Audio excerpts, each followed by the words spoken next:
Assalamualaikum warahmatullahi wabarakatuh. Perkenalkan, nama saya Nur Laila, NIM 2032356, kelas 3C, Prodi Manajemen Pendidikan Islam dari Universitas Islam Negeri Sultan Toha Saifuddin Jambi. Video ini untuk memenuhi tugas akhir dari dosen pengampu saya, Bapak Dr. Adi Firdaus, SPDI, MPDI. Materi yang pertama yaitu tentang pengertian ketatalaksanaan lembaga pendidikan.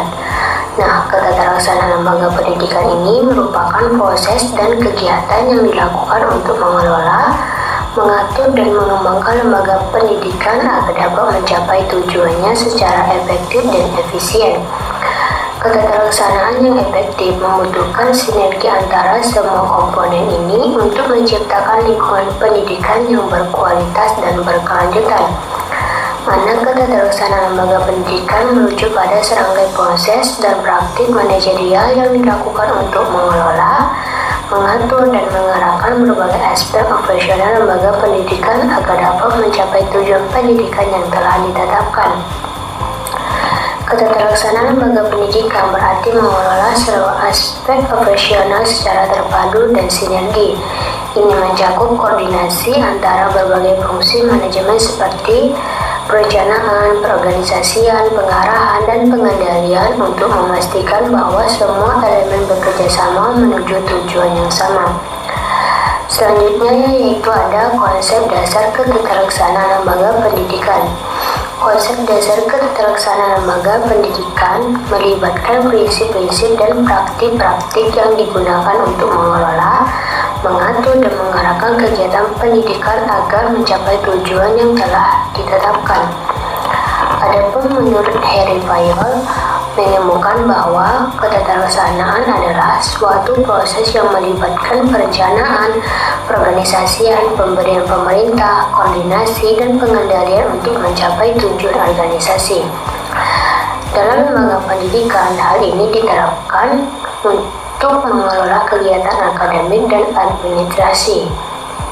Nah, selanjutnya itu ada fungsi ketatalaksanaan lembaga pendidikan. Yang pertama itu ada perencanaan. Perencanaan ini merupakan langkah awal yang penting dalam ketatalaksanaan lembaga pendidikan. Ini mencakup penetapan visi, misi, tujuan, serta strategi untuk mencapainya. Yang kedua yaitu perorganisasian. Perorganisasian melibatkan penyusunan struktur organisasi lembaga pendidikan, pembagian tugas, dan tanggung jawab di antara staf. Hal ini termasuk pembentukan tim, penugasan tugas, dan pengaturan sumber daya untuk pelaksanaan program dan kegiatan pendidikan. Yang ketiga ada kepemimpinan. Kepemimpinan yang efektif adalah kunci dalam ketatalaksanaan pendidikan. Pendidikan seperti kepala sekolah atau direktur harus mampu menginspirasi dan memotivasi staf dan siswa, menciptakan lingkungan yang kondusif untuk belajar serta mengarahkan organisasi menuju pencapaian tujuan yang telah ditentukan. Yang keempat yaitu pengendalian. Pengendalian mencakup pemantauan dan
organisasi yang ditetapkan oleh pemerintah dan badan pendidikan lainnya.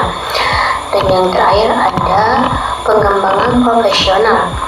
Pengembangan profesional berfokus pada peningkatan kompetensi dan keterampilan staf melalui pelatihan, workshop, dan program pengembangan lainnya. Ini penting untuk memastikan bahwa staf selalu siap menghadapi tantangan baru dalam pendidikan. Selanjutnya yaitu ada prosedur penataan ketatalaksanaan lembaga pendidikan. Prosedur penataan ketatalaksanaan lembaga pendidikan melibatkan serangkaian langkah yang sistematis untuk mengelola dan mengatur berbagai aspek operasional lembaga pendidikan. Berikut adalah prosedur umum yang dapat diikuti dalam penataan ketatalaksanaan pendidikan. Yang pertama itu ada analisis situasi dan kebutuhan, yang mana penting untuk mengevaluasi kondisi saat ini dengan melakukan analisis SWOT untuk memahami kondisi internal dan eksternal lembaga, kemudian mengidentifikasi masalah, tantangan, dan peluang yang dihadapi di lembaga pendidikan.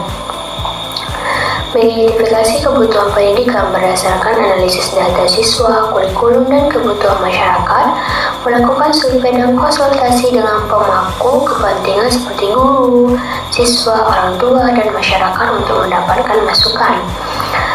Yang kedua, perencanaan strategis. Awal mula dalam perencanaan strategis ialah dengan menetapkan visi dan misi, merumuskan visi dan misi lembaga yang jelas dan dapat menginspirasi seluruh anggota lembaga, menetapkan tujuan jangka panjang dan jangka pendek yang spesifik, terukur, dapat dicapai, relevan, dan terbatas waktu. Yang terakhir yaitu perorganisasian, merancang struktur organisasi yang mendukung pelaksanaan program dan kegiatan, menetapkan tugas, tanggung jawab, dan wewenang bagi setiap posisi dalam organisasi. Selanjutnya, sistem informasi manajemen lembaga pendidikan. Sistem informasi manajemen lembaga pendidikan adalah perangkat teknologi yang digunakan untuk mengumpulkan, mengelola, menyimpan, dan menyebarkan informasi yang diperlukan untuk mengelola lembaga pendidikan secara efektif dan efisien.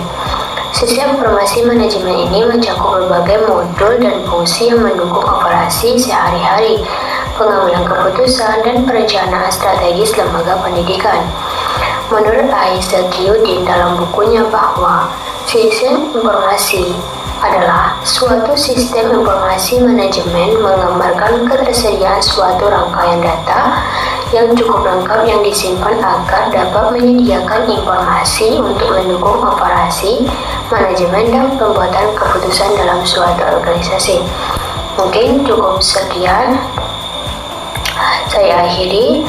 Wassalamualaikum warahmatullahi wabarakatuh.